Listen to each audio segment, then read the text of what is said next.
Petrol পাম্পের লম্বা line আর তেলের বাড়তি দাম থেকে মুক্তি পেতে আমরা অনেকেই এখন ইলেকট্রিক বাইকের দিকে ঝুঁকছি। কিন্তু কনফিউশনটা তৈরি হয় যখন মার্কেটে ভি মোটো স্ট্যাশ এবং সিএফ মোটো জিহোর মতো দুটো প্রিমিয়াম অপশন চলে আসে।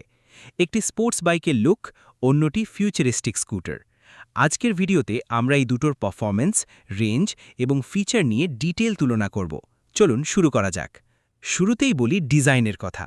ভি মোটো স্ট্যাশ দেখতে একদম প্রথাগত স্পোর্টস বাইকের মতো।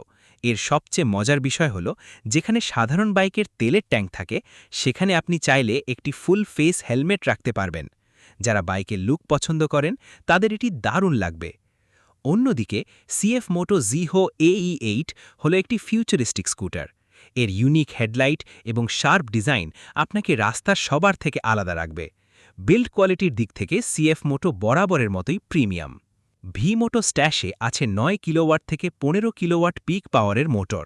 এটি 120-125 কিমি প্রতি ঘন্টা টপ স্পিড অনায়াসে টাচ করতে পারে।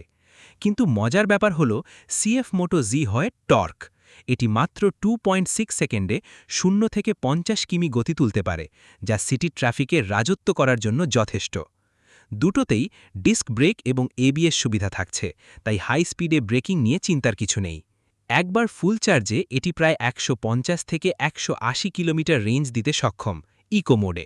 লং রাইডের জন্য এটি বেশি উপযুক্ত। জিহোতে ডাবল ব্যাটারি সেটআপ পাওয়া যায়, যা আপনাকে প্রায় 100 থেকে 120 কিমি রেঞ্জ দেবে। তবে এর সুবিধা হলো, এর ব্যাটারিগুলো রিমুভেবল, অর্থাৎ আপনি খুলে বাসায় নিয়ে চার্জ দিতে পারবেন।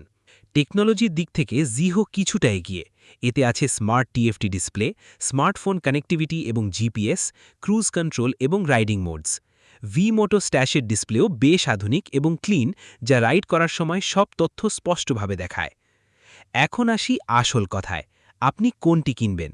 যদি আপনি লুক এবং স্পিড চান এবং বাইক স্টাইলে যাতায়াত করতে পছন্দ করেন, তবে ভি মোটো স্ট্যাশ আপনার জন্য সেরা। আর যদি আপনি সিটির মধ্যে আরামদায়ক রাইড, স্মার্ট ফিচার এবং প্র্যাকটিক্যালিটি যেমন রিমুভেবল ব্যাটারি চান, তবে সিএফ মোটো জিহো AE8 হবে বেস্ট চয়েস।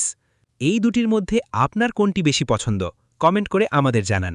আর ইলেকট্রিক বাইক নিয়ে আরও আপডেট পেতে চ্যানেলটি সাবস্ক্রাইব করতে ভুলবেন না। দেখা হচ্ছে পরের ভিডিওতে। ধন্যবাদ।